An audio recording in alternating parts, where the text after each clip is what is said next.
शुक्लांबरधरं विष्णुं शशिवर्णं चतुर्भुजं प्रसन्नवदनं ध्यायेत् सर्वविघ्नोपशान्तये। व्यासं वसिष्ठनप्तारं शक्तेः पौत्रमकल्मषं पराशरात्मजं वन्दे शुकतातं तपोनिधिं। व्यासाय विष्णुरूपाय व्यासरूपाय विष्णवे नमो वै ब्रह्मनिधये वासिष्ठाय नमो नमः। अविकाराय शुद्धाय नित्याय परमात्मने सदैकरूपरूपाय विष्णवे सर्वजिष्णवे। यस्य स्मरणमात्रेण जन्म संसारबन्धनात् विमुच्यते नमस्तस्मै विष्णवे प्रभविष्णवे। ॐ नमो विष्णवे प्रभविष्णवे। श्रीवैशम्पायन उवाच श्रुत्वा धर्मानशेषेण पावनानि च सर्वशः युधिष्ठिरश्चान्तनवं पुनरेवाभ्यभाषत। युधिष्ठिर उवाच किमेकं दैवतं लोके किं वाप्येकं परायणम् स्तुवन्तः कं कमर्चन्तः प्राप्नुयुर्मानवाः शुभम्। को धर्मः सर्वधर्माणां भवतः परमो मतः किं जपन्मुच्यते जन्तुर्जन्म संसारबन्धनात्। श्रीभीष्म उवाच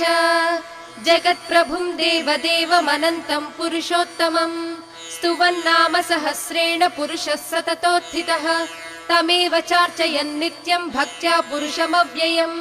ध्यायन् स्तुवन् नमस्यंश्च यजमानस्तमेव च।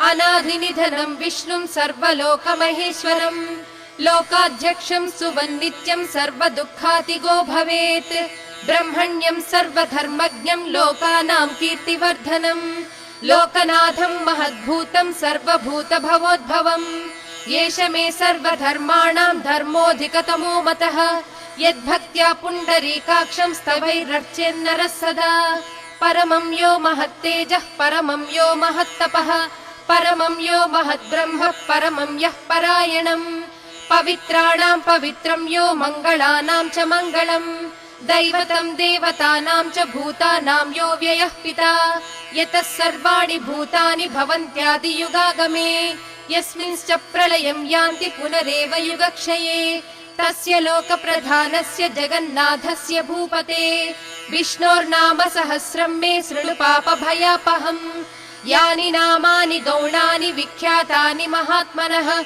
ऋषिभिः परिगीतानि तानि वक्ष्यामि भूतये। विष्णोर्नाम सहस्रस्य वेदव्यासो महान् ऋषिः छन्दोनुष्ठुप् तथा देवो भगवान् देवकीसुतः। अमृतांशोद्भवो बीजं शक्तिर्देवकी नन्दनः त्रिसामा हृदयं तस्य शान्त्यर्थे विनियुज्यते। विष्णुं जिष्णुं महाविष्णुं प्रभविष्णुं महेश्वरम् अनेकरूपदैत्यान्तं नमामि पुरुषोत्तमम्। अस्य श्रीविष्णोर्दिव्यसहस्रनाम स्तोत्र महामन्त्रस्य श्रीवेदव्यासो भगवान् ऋषिः अनुष्ठुप् छन्दः। श्रीमहाविष्णुः परमात्मा श्रीमन्नारायणो देवता अमृतांशोद्भवो भानुरिति बीजम् देवकी नन्दन स्रष्टेति शक्तिः उद्भवक्षोभणो देव इति परमो मन्त्रः। शङ्खबृन्नन्दकी चक्रीति कीलकम् शाङ्गधन्वा गदाधर इत्यस्त्रम् रथाङ्गपाणिरक्षोभ्य इति नेत्रम् त्रिसामा सामगः सामेति कवचम् आनन्दं परब्रह्मेति योनिः ऋतुः सुदर्शनः काल इति दिग्बन्धः श्रीविश्वरूप इति ध्यानम्। श्रीमहाविष्णुप्रीत्यर्थे श्रीसहस्रनाम जपे विनियोगः। ध्यानम् क्षीरोदन्वत्प्रदेशे शुचिमणिविलसत्सैकते मौक्तिकानां माला क्लुप्तासनस्तस्फटिकमणिनिभैर्मौक्तिकैर्मण्डिताङ्गः शुभ्रैरभ्रैरदभ्रैरुपरि विरचितैर्मुक्तपीयूषवर्षैः आनन्दीनः पुनीयादरिनलिन गदा शङ्खपाणिर्मुकुन्दः। भूः पादौ यस्य नाभिर्वियदसुरनिलश्चन्द्र सूर्यौ च नेत्रे कर्णावासाः शिरोद्यौर्मुखमपि दहनो यस्य वास्तेयमब्धिः अन्तस्थं यस्य विश्वं सुरनरखगो भोगि गन्धर्व दैत्यैः चित्रं रं रम्यते तं त्रिभुवन वपुषं विष्णुमीशं नमामि। ॐ नमो भगवते वासुदेवाय। शान्ताकारं भुजगशयनं पद्मनाभं सुरेशं विश्वाधारं गगनसदृशं मेघवर्णं शुभांगं लक्ष्मीकान्तं कमलनयनं योगिहृद्ध्यानगम्यं वन्दे विष्णुं भवभयहरं सर्वलोकैकनाथं मेघश्यामं पीतकौसेयवासं श्रीवत्साङ्कं कौस्तुभोद्भासिताङ्गं पुण्योपेतं पुण्डरीकायताक्षं विष्णुं वन्दे सर्वलोकैकनाथम् नमः समस्तभूतानाम् आदिभूताय भूभृते अनेकरूपरूपाय विष्णवे प्रभविष्णवे सशङ्खचक्रं सकिरीटकुण्डलं सपीतवस्त्रं सरसीरुहेक्षणं सहारवक्षस्थलशोभिकौस्तुभं नमामि विष्णुं शिरसा चतुर्भुजम् छायायां पारिजातस्य हेमसिंहासनोपरि आसीनमम्बुदश्याममायताक्षमलङ्कृतम् चन्द्राननं चतुर्बाहुं श्रीवत्साङ्कितवक्षसं रुक्मिणी सत्यभामाभ्यां सहितं कृष्णमाश्रये हरिः ओम् विश्वं विष्णुर्वषट्कारो भूतभव्यभवत्प्रभुः भूतकृद्भूतभृद्भावो भूतात्मा भूतभावनः पूतात्मा परमात्मा च मुक्तानां परमागतिः अव्ययः पुरुषः साक्षी क्षेत्रज्ञोऽक्षर एव च योगो योगविदां नेता प्रधानपुरुषेश्वरः नारसिंहवपुः श्रीमान् केशवः पुरुषोत्तमः सर्वस्सर्वशिवस्थाणुर्भूतादिर्निधिरव्ययः सम्भवो भावनो भर्ता प्रभवः प्रभुरीश्वरः स्वयंभूशम्भुरादित्यः पुष्कराक्षो महास्वनः अनादिनिधनो धाता विधाता धातुरुत्तमः अप्रमेयो हृषिकेशः पद्मनाभो मरप्रभुः विश्वकर्मा मनुस्त्वष्टा स्थविष्ठस्थविरो ध्रुवः अग्राह्यः शाश्वतः कृष्णो लोहिताक्षः प्रतर्दनः प्रभूतस्त्रिककुद्धाम पवित्रं मङ्गलं परम् ईशानः प्राणदः प्राणो ज्येष्ठः श्रेष्ठ प्रजापतिः हिरण्यगर्भो भूगर्भो माधवो मधुसूदनः ईश्वरो विक्रमी धन्वी मेधावी विक्रमः क्रमः अनुत्तमो दुराधर्ष कृतज्ञ कृतिरात्मवान् सुरेशः शरणं शर्म विश्वरेताः प्रजाभवः अहः संवत्सरो व्याळः प्रत्ययः सर्वदर्शनः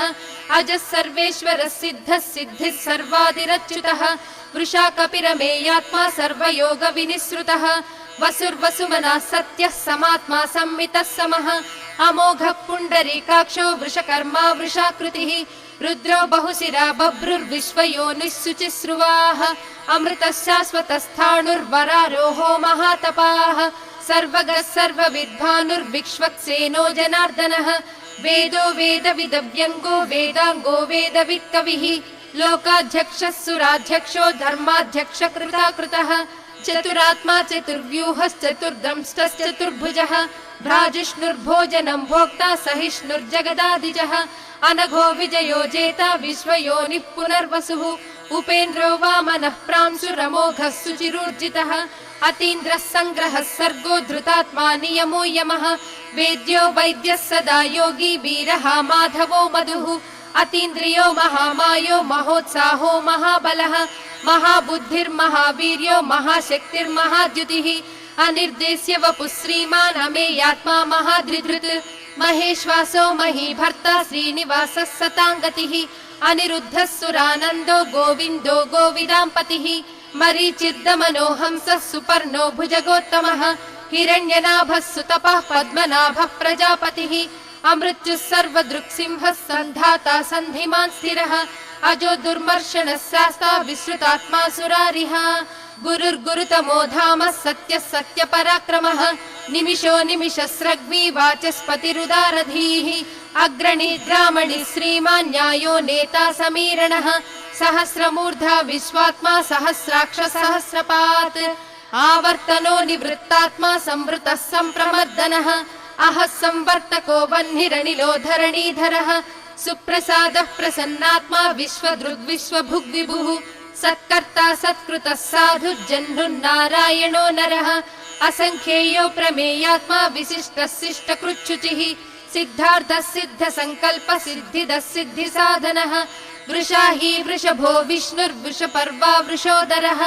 वर्धनो वर्धमानश्च विविक्तः श्रुतिसागरः सुभुजो दुर्धरो वाग्मी महेन्द्रो वसुदो वसुः नैकरूपो बृहद्रूपः सिपिविष्टप्रकाशनः ओजस्तेजोद्युतिधरः प्रकाशात्मा प्रतापनः रुद्धः स्पष्टाक्षरो मन्तश्चन्द्रांशुर्भास्करद्युतिः अमृतांशूद्भवो भानुः शशिबिन्दुः सुरेश्वरः औषधं जगतः सेतुः सत्यधर्मपराक्रमः भूतभव्यभवन्नाथः पवनः पावनो नलः कामः कामकृत्कान्तः कामः कामप्रदः प्रभुः युगादिकृज्जुगावर्तो नैकमायो महाशनः अदृश्यो व्यक्तरूपश्च सहस्रजिदनन्तजित् इष्टो विशिष्टः शिष्टेष्टः शिखण्डी नहुषो वृषः क्रोधः क्रोधकृत्कर्ता विश्वबाहुर्महीधरः अच्युतः प्रदितः प्राणः प्राणदो वासवानुजः अपां निधिरधिष्ठानम् अप्रमत्तः प्रतिष्ठितः स्कन्दः स्कन्दधरो धुर्यो वरदो वायुवाहनः वासुदेवो बृहद्भानुरादिदेवः पुरन्दरः अशोकस्तारणस्तारः सूरः शौरिर्जनेश्वरः अनुकूलस्य तावर्तः पद्मी पद्मनिभेक्षणः पद्मनाभोरविन्दाक्षः पद्मगर्भः शरीरभृत् महद्भिर्रुद्धो वृद्धात्मा महाक्षो गरुडध्वजः अतुलः शरभो भीमः समयज्ञो हविर्हरिः सर्वलक्षणलक्षण्यो लक्ष्मीवान् समितिञ्जयः दिक्षरो रोहितो मार्गो हेतुर्दामोदरः सहः महीधरो महाभागो वेगवानमिताशनः उद्भवः क्षोभनो देवः श्रीगर्भः परमेश्वरः करणं कारणं कर्ता विकर्ता गहनो गुहः व्यवसायो व्यवस्थानः संस्थानस्थानदो ध्रुवः परर्धिः परमस्पष्टस्तुष्टः पुष्टः सुभेक्षणः रामो विरामो विरजो मार्गो नेयो नयोनयः वीरः शक्तिमतां श्रेष्ठो धर्मो धर्मविदुत्तमः वैकुण्ठः पुरुषः प्राणः प्राणदः प्रणवपृदुः हिरण्यगर्भः शत्रुघ्नो व्याप्तो वायुरधोक्षजः ऋतुः सुदर्शनः कालः परमेष्ठी परिग्रहः उग्रः संवत्सरो दक्षो विश्रामो विश्वदक्षिणः विस्तारस्थावरस्थाणुः प्रमाणं बीजमव्ययम् अर्धोऽनर्धो महाकोशो महाभोगो महाधनः अनिर्विण्णस्तविष्ठो भूधर्मयूपो महामकः नक्षत्रनेमिर्नक्षत्री क्षमः क्षामः समीहनः यज्ञ इज्यो महेज्यश्चक्रतुः सत्रं सताङ्गतिः सर्वदर्शी निवृत्तात्मा सर्वज्ञो ज्ञानमुत्तमम् सुव्रतः सुमुखः सूक्ष्मः सुघोषः सुखदः सुहृत् मनोहरो जितक्रोधो वीरबाहुर्विदारणः स्वापनः स्ववशो व्यापी नैकात्मा नैककर्मकृत् वत्सरो वत्सलो वत्सी रत्नगर्भो धनेश्वरः धर्मगुद्धर्मकृद्धर्मी सदसक्षरमक्षरम् अविज्ञाता सहस्रांशुर्विधाता कृतलक्षणः गभस्तिनेमिः सत्त्वस्थः सिंहो भूतमहेश्वरः आदिदेवो महादेवो देवेशो देवभृद्गुरुः उत्तरो गोपतिर्गोप्ता ज्ञानगम्यः पुरातनः शरीरभूतभृद्भोक्ता कपीन्द्रो भूरि दक्षिणः सोमपोमृतपः सोमः पुरुजित्पुरुसत्तमः विनयो जयः सत्यसन्धो दासार्हः सात्वतां पतिः जीवो विनयिता साक्षी मुकुन्दो मितविक्रमः अम्भो निधिरनन्तात्मा महोदधिसयोऽन्तकः अजो महार्हः स्वाभाव्यो जिता मित्रः प्रमोदनः आनन्दो नन्दनो नन्दः सत्यधर्मा त्रिविक्रमः महर्षिः कपिलाचार्यः कृतज्ञो मेदिनीपतिः त्रिपदस्त्रिदशाध्यक्षो महाशृङ्गः कृतान्तकृत् महावराहो गोविन्दः सुषेणः कनकाङ्गदी गुह्यो गभीरो गहनो गुप्तश्चक्रगदाधरः वेधास्वाङ्गोजितः कृष्णो दृढः सङ्कर्षणोच्युतः वरुणो वारुणो वृक्षः पुष्कराक्षो महामनाः भगवान् भगः नन्दी वनमाली हलायुधः आदित्यो ज्योतिरादित्यः सहिष्णुर्गतिसत्तमः सुधन्वा खण्ड परशुद्धारुणो द्रविणप्रदः दिवस्पृक् सर्वदृग्व्यासो वाचस्पतिरयो निजः त्रिसामासामगः साम निर्वाणं भेषजं भिषक् सन्न्यासकृच्चमस्यान्तो निष्ठा शान्तिपरायणम् शुभाङ्गः शान्तिदः स्रष्टा कुमुदः कुवलेशयः गोहितो गोपतिर्गोप्ता वृषभाक्षो वृषप्रियः अनिवर्ती निवृत्तात्मा संक्षेप्ता क्रेमकृच्छिवः श्रीवत्सवक्षः श्रीवासः श्रीपतिः श्रीमताम्बरः श्रीधः श्रीशः श्रीनिवासः श्रीनिधिः श्रीविभावनः श्रीधरः श्रीकरः श्रेयः श्रीमान् लोकत्रयाश्रयः स्वक्षस्वङ्घस्यतानन्दो नन्दिर्ज्योतिर्गणेश्वरः विजितात्मा विधेयात्मा सत्कीर्तिश्चिन्न संशयः उदीर्णः सर्वतश्चक्षुरनीशः शाश्वतस्थिरः भूषयो भूषणो भूतिर्विशोकः शोकनाशनः अर्चिष्मानर्चितः कुम्भो विशुद्धात्मा विशोधनः अनिरुद्धो प्रतिरथः प्रद्युम्नो मितविक्रमः कालनेमिनिः वीरः शौरिः शूरजनीश्वरः त्रिलोकात्मा त्रिलोकेशः केशवः केशिः हरिः कामदेवः कामपालः कामी कान्तः कृतागमः अनिर्देश्य वपुर्विष्णुर्वीरोऽनन्तो धनञ्जयः ब्रह्मण्यो ब्रह्मकृद्ब्रह्मा ब्रह्म ब्रह्म विवर्धनः ब्रह्मविद्ब्राह्मणो ब्रह्मी ब्रह्मज्ञो ब्राह्मणप्रियः महाक्रमो महाकर्मा महातेजा महोरगः महाक्रतुर्महायज्वा महायज्ञो महाहविः स्तव्यस्तव प्रियस्तोत्रम् स्तुतिस्तोतारणप्रियः पूर्णः पूरयिता पुण्यः पुण्यकीर्तिरनामयः मनोजवस्तीर्धकरो वसुरेता वसुप्रदः वसुप्रदो वासुदेवो वसुर्वसुमनाहविः सद्गतिः सत्कृतिः सत्ता सद्भूतिः सत्परायणः शूरसेनो यदुश्रेष्ठः सन्निवासः सुयामुनः भूता वासो वासुदेवः सर्वासु निलयो नलः दर्पः दर्पदो दृप्तो दुर्धरो धापराजितः विश्वमूर्तिर्महामूर्तिर्दीपमूर्तिरमूर्तिमान् अनेकमूर्तिरव्यक्तः शतमूर्तिः शताननः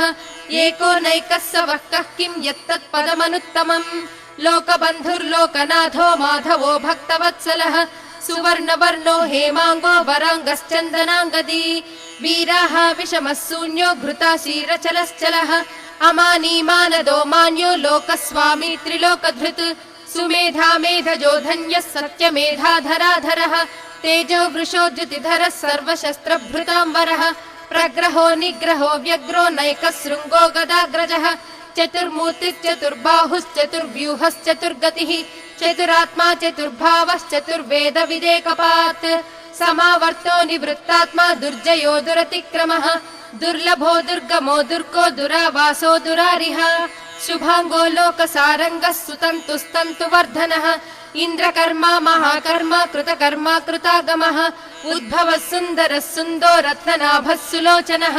अर्को वाजसनिःशृङ्गी जयन्तः सर्वविजयी सुवर्णबिन्दुरक्षोभ्यः सर्ववागीश्वरेश्वरः महाह्रदो महागर्तो महाभूतो महानिधिः कुमुदः कुन्दरः कुन्दः पर्जन्यः पावनो निलः अमृतांशो मृतवपुः सर्वज्ञः सर्वतोमुखः सुलभः सुव्रतः सिद्धः शत्रुजित् शत्रुतापनः व्यग्रोधो दुम्बरोऽश्वत्थश्चाणूरान्ध्रनिषूदनः सहस्रार्चिः सप्तजिह्वः सप्तैधा सप्तवाहनः अमूर्तिरनघोचिन्त्यो भयकृद्भयनाशनः अणुर्बृहत्कृशस्थूलो गुणभृन्निर्गुणो महान् अधृतस्वधृतस्वास्थ्यः प्राग्वंश्यो वंशवर्धनः भारभृत्कथितो योगी योगीशः सर्वकामदः आश्रमश्रमणक्षामः सुपर्णो वायुवाहनः धनुर्धरो धनुर्वेदो दण्डो दमयिता दमः अपराजितः सर्वसहो नियन्ता नियमो यमः सत्त्ववान् सात्विकः सत्यः सत्यधर्मपरायणः अभिप्रायः प्रियार्होर्हः प्रियकृत्प्रीतिवर्धनः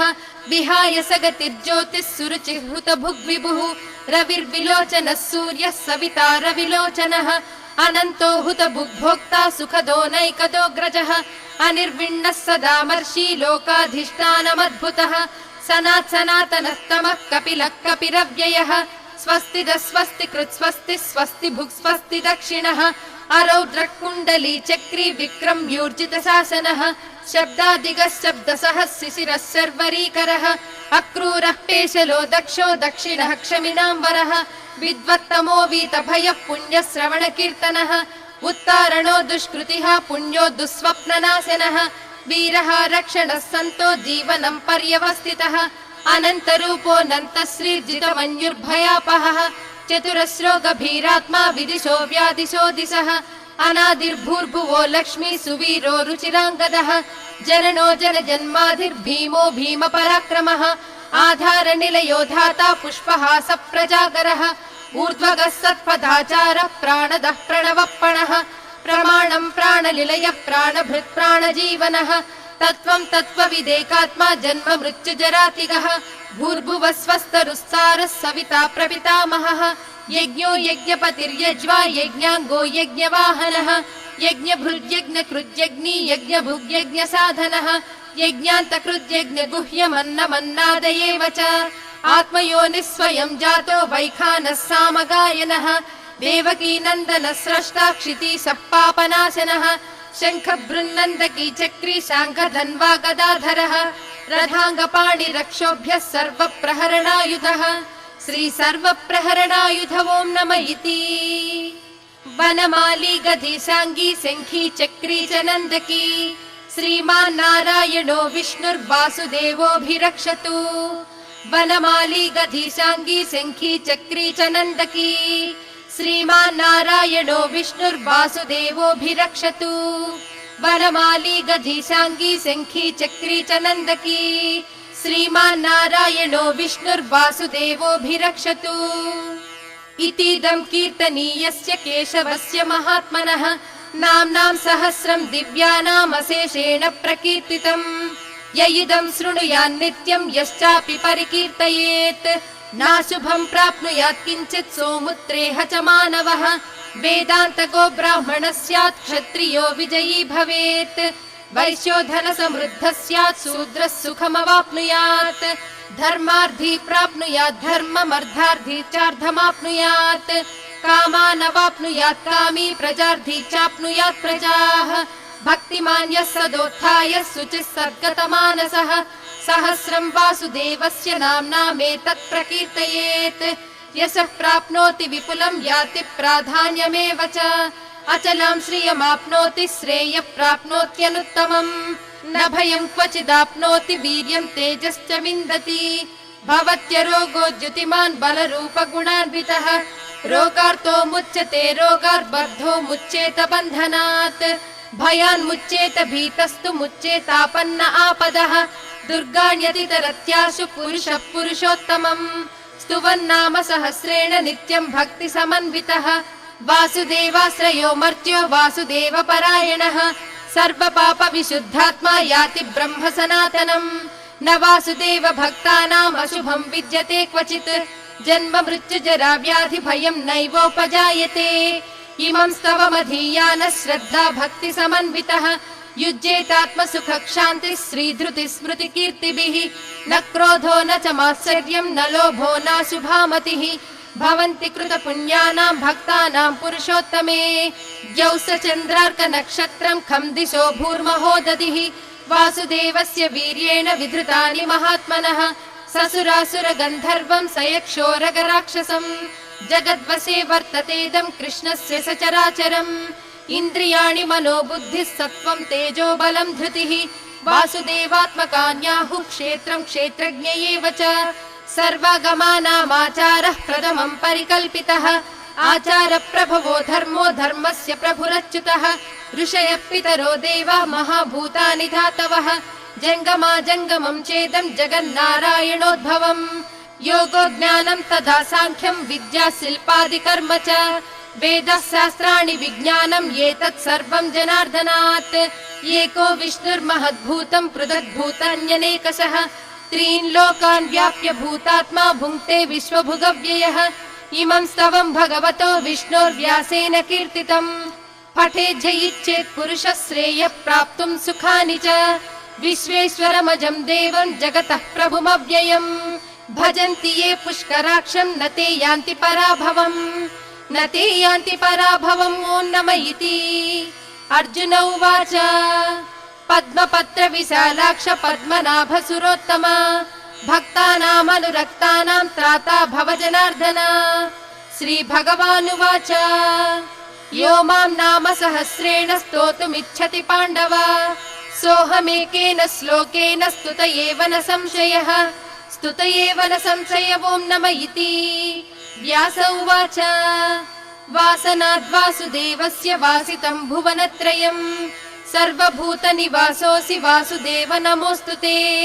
श्रीवासुदेव नमोऽस्तु ते ॐ नमः इति पार्वत्युवाच केनोपायेन लघुना विष्णोर्नाम सहस्रकम् पठ्यते पण्डितैर्नित्यं श्रोतुमिच्छाम्यहं प्रभो ईश्वर उवाच श्रीराम राम रामेति रमे रामे मनोरमे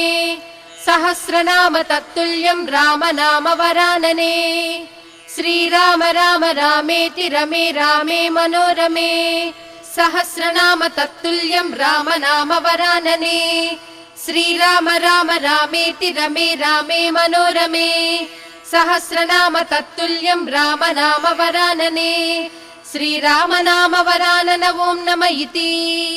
ब्रह्म उवाच नमोऽस्त्वनन्ताय सहस्रमूर्तये सहस्रपादाक्षि शिरोरुबाहवे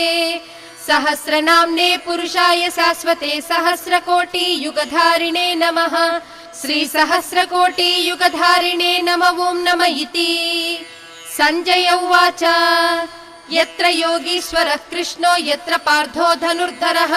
तत्र श्रीर्विजयो भूतिर्ध्रुवा नीतिर्मतिर्मम श्रीभगवानुवाच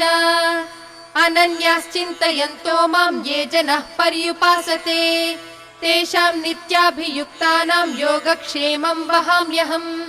परित्राणाय साधूनां विनाशाय च दुष्कृतां धर्म संस्थापनार्थाय सम्भवामि युगे युगे आर्ता विषण्णाः शिथिलाश्च भीता घोरेषु च व्याधिषु वर्तमानाः संकीर्त्य नारायण शब्दमात्रं विमुक्त दुःखाः सुखिनो भवन्ति कायेन वाचा मनसेन्द्रियैर्वा बुद्ध्यात्मना वा प्रकृते स्वभावात् करोमि यद्यत् सकलं परस्मै नारायणायेति समर्पयामि।